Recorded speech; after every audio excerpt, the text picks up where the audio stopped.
Hola, soy Sergi Campillo y me presento a las primarias de Compromís en el Ayuntamiento de Valencia, porque, como tú, imagino una Valencia amable, una Valencia imaginativa, una Valencia dialogante, una Valencia que esté orgullosa de su cultura, una Valencia que impulse y proteja su inmenso patrimonio histórico.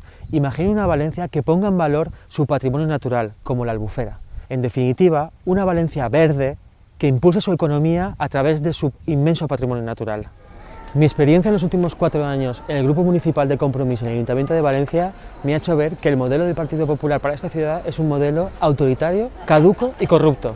Por el contrario, yo quiero un gobierno municipal que baje a la calle, que hable con la ciudadanía. ¿Por qué no venir a los mercados municipales a preguntarle a los vecinos cómo quieren nuestra Valencia? ¿Por qué no preguntar a los movimientos sociales de nuestra ciudad cómo construimos Valencia entre todas y todos? Yo, que vengo del movimiento de lesbianas, gays, transexuales y bisexuales, creo firmemente que el valor de la diversidad es un valor fundamental para nuestra sociedad.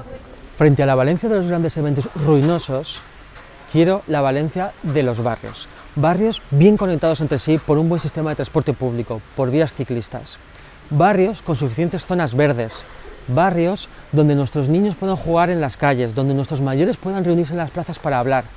En definitiva, estos son los valores que quiero aportar a la candidatura de Compromís per Valencia.